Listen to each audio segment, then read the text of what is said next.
You are watching the press preview, a first look at what's on the front pages as they arrive. In the next half hour, we'll see what's making the headlines with former Conservative Special Advisor Anita Boateng and the editor for The Voice newspaper, Lester Holloway. So let's see what's on some of those front pages for you now. And they are, of course, dominated by the Russell Brand story.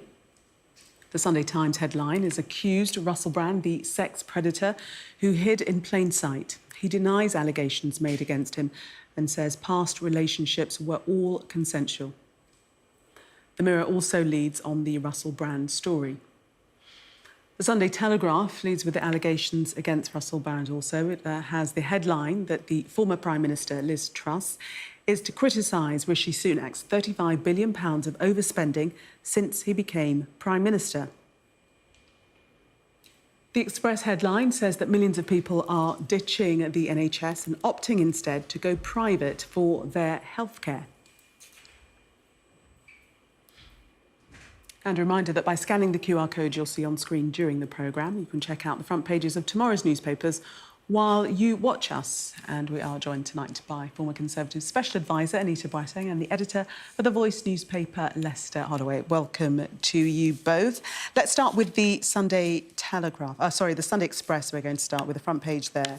And that is the story that millions are ditching the crisis-hit NHS and deciding to go private. Take us into this story, Anita. Yes, so the Express has hired a consultancy group to do some research into kind of use of private healthcare. It obviously reflects the fact that there are now 7.68 million people on the NHS waiting list as of July 2023. And they've done some analysis saying that there's been a 44% rise in people using private healthcare. And they've gone through, and they've got a story from Vicky, who has decided to go for private healthcare when she had an injury, and it just talks about some of the expectations of that rising. So this really goes to the heart of some of the questions that both political parties will be grappling with during the general election, because the NHS feels like real battleground, whether it's because of strikes or because of the challenges around Rishi Sunak putting £200 million of extra funding in for this winter.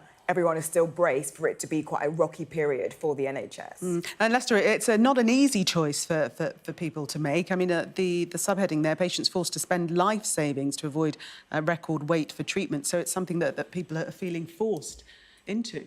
Absolutely, and people are spending their life savings on all sorts of things, whether it actually be, care for them when they're older, or sometimes actually just dipping into their life savings as part of the cost of living crisis. But I think that a key question that really emerges from the Sunday Express story is about those that actually can afford private healthcare in the first place as an option, because many people can't. Now, obviously, we don't want people to dip into their life savings, erode it, because, that will have a huge impact on their quality of life as they get older. But at the same time, this story really speaks to a two-tier system where those that can afford it are going private simply because the NHS is in such dire straits. We had a story yesterday about older people, the elderly, actually waiting 14 to 16 hours to actually get a bed. And so with this crisis,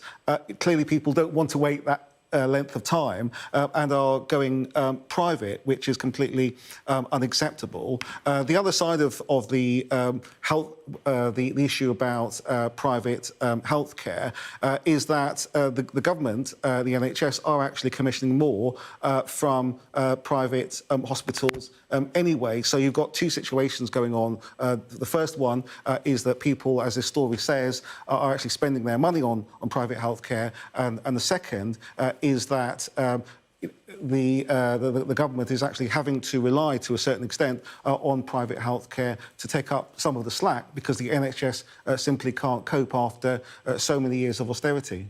And inside the paper, they're actually projecting that the crisis will lead to what they're describing as a two-tier health service. Yes, I mean, I think that's a fairly dramatic headline, right? Because I think that there have been many times in history, and actually the Labour government also did it in 1997, where governments have turned to the the private sector in order to kind of build in some more capacity. And obviously, we know that more people, turning private will hopefully reduce the waiting lists as well. I don't think that's the government strategy, but inevitably, all the work it's doing around getting pharmacies to prescribe, for instance, is all about building in some more of this capacity. Now, we know we are an ageing society. We know that fundamentally, the projections around our health have changed dramatically, certainly over the last decade. And so I think that it tends to be quite simplistic to make it about austerity instead of about the structural ways in which our healthcare needs have changed quite a lot. And,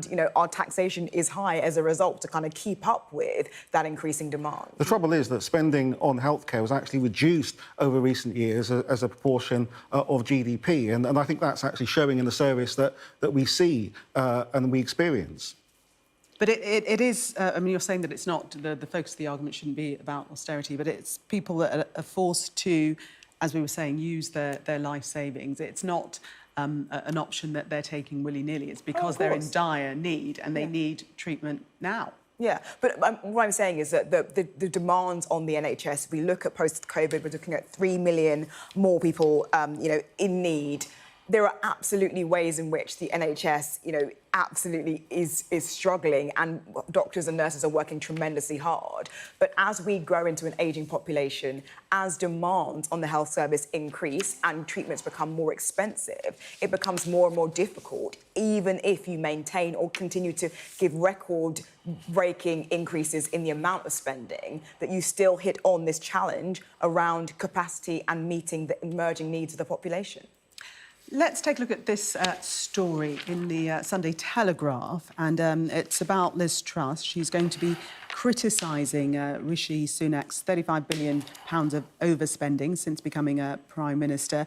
This is in a speech at the Institute for Government due to take place tomorrow, and almost 1 year on from her ill-fated mini-budget.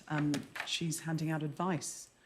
What do you think to that? Well, yes, she's clearly got a finger on the pulse there with the NHS crumbling and schools crumbling around young people. She's actually saying that criticising Rishi Sunak for spending too much money on these services. So I don't think that's necessarily going to chime with many people. But I think it's also part of Liz Truss's rejuvenation. We're seeing a lot of support for her from the right. It almost feels like she's actually being rehabilitated, to be perfectly honest. I don't know, how this is going to go down, but I think that a lot of people will be highly sceptical of it. They haven't forgotten the budget which crashed the economy and put, people's interest, the interest rates up, which has actually affected people's mortgages. So, she continues to try and I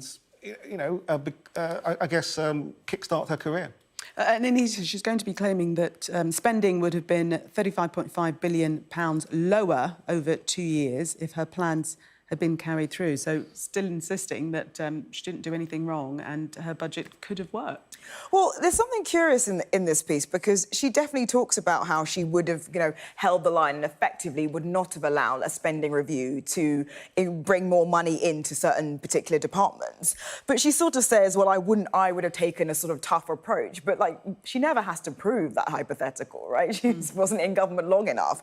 And when we look at the reasons why the spending review had to be revised, I think it would be very hard to see how Truss would have been able to resist some of those demands. And it's striking here that in the Telegraph story, it talks about how she was prevented from stopping benefits from increasing along one of the higher rates of inflation by Tories, including Penny Mordaunt, breaking ranks to oppose the idea. It's like, well, you still would have been Prime Minister and you still could have done it, but you didn't in that instance. And yet you're sort of saying, well, I would have, in this hypothetical situation, when met with spending review demands, have resisted them. The final thing I would say, though, is it doesn't seem as though she's sort of actually criticising Rishi Sunak in the piece. It's sort of a, well, I would have held the line, which is slightly more about her saying I'm tough, rather than it feels like to me sort of taking the fight to Rishi Sunak.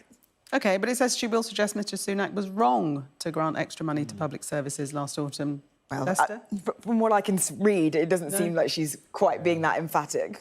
I think what this is really about is the argument between a state where we're investing in public services and a small state. And, you know, we have these ideologues that actually want to shrink the state and to you know, have the private sector take a greater role. And I think that she's the embodiment of that philosophy. I mean, you wanted to come back there. She didn't make any proposals that I can think of that involved more of a role for the private sector. We know she's a champion for this line of thinking. Well, she was a Prime Minister for 50 days and didn't do anything of that, and there was nothing of that in her plan for growth, so, yeah. OK. Anita and Lester, thank you very much for the minute. We are going to take a break coming up.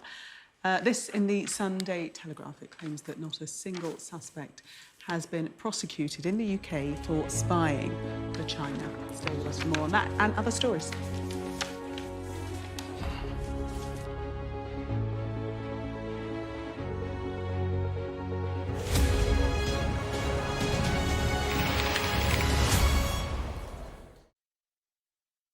Welcome back. You're watching the press preview. Still with me, former Conservative Special Advisor Anita Boateng and the editor for The Voice newspaper, Lester Holloway. Right, in this section, we're going to kick off with the front page of The Telegraph. And this story, the headline, UK fails to prosecute Chinese spy suspects. Anita, fill us in on the detail, the background bit to this story. Yes, I mean, there's been so much attention on China in recent weeks because of the revelations about a researcher in Parliament sort of reportedly being arrested back in March over some spying allegations. And so the Telegraph has followed up by looking at sort of a series of cases. It says that not a single suspect has been prosecuted over the compared to almost 150 in the US. And it cites the fact that there was a revelation from MI5 a few years ago saying that the amount of activity that MI5 were undertaking on China had increased dramatically. So effectively, the Telegraph is saying sort of why isn't there action being taken? Now, one of the interesting parts here is it mentions the Official Secrets Act. And apparently the Official Secrets Act, which dates back to 1911, maybe around then, you know, that's incredibly outdated and is one of the factors in why it's sort of not fit for purpose in terms of allowing these prosecutions. Lester, the men who both deny the accusations, they were arrested in March but bailed until next month. Unlikely that they'll be charged under the Official Secrets Act. Well, they might be. We don't know. We'll have to wait and see.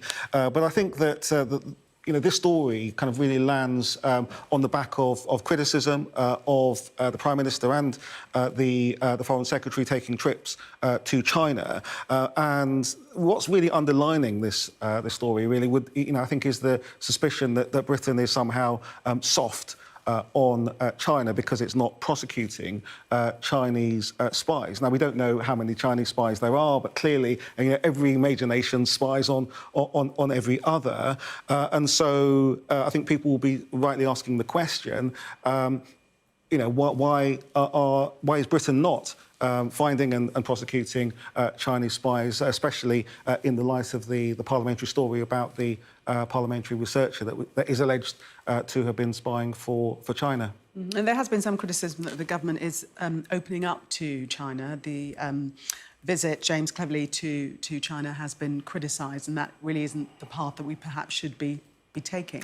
Well, the interesting thing about the Conservatives' approach to China has been this narrative that, you know, it's changed dramatically. There was sort of the golden era of George Osborne and David Cameron, and then suddenly it was sort of put on ice, and then you had the tough rhetoric from Liz Truss as Foreign Secretary and then as Prime Minister. But actually, if you kind of look beyond the language, the behaviour has been broadly consistent, which is to raise a lot of criticisms in private, to do some commercial deals, but also to be pretty, you know, close to the US and other members of the Five Eyes, the other sort of aligned intelligence countries, in being pretty tough on Beijing at times. And I think that what we've seen from, for instance, the decision to allow Hong Kong and people to come over to the UK, there have been some quite testy moments. And it was clear from James Cleverly, the Foreign Secretary's trip, that he's definitely, you know, allowing himself to be both pragmatic but also pretty punchy on some core issues like human rights. That there is a balance that I can't actually see there's much difference between how a Labour administration under David Lammy and also James Cleverly are really playing the China question. OK, we're going to do a bit of a gear change and take viewers to the Daily Star. Lester, this story, the end is nigh. Yes, the end is nigh. What the Daily Star on Sunday are alleging is that young people are staying at home, not going to work because they're afraid of the end of the world. I'm not quite sure exactly what evidence this story relies on, and certainly the graphic designer has gone to town. I think had a bit of a mare there. I mean, at the end of the day, what the statistics show is that there has been a slight uptick, certainly in the last year or two, in terms of sick leave. I don't know what the breakdown is according to age group, but over a longer period of time, over 10, 15 years, it's actually been broadly stable. So there isn't a crisis of people generally, workers generally, taking more time off than they have before, but maybe it's the slight uptick which is sparked the Daily Star to suggest that it's not the sort of excuse you think many people will use. I can't come into work because the well, I assume it relates to you know the environmental crisis, but I don't know what evidence there is really to back this particular headline up. Probably not very much. Lester and Anita, thank you very much for the moment. We're going to check on the weather now.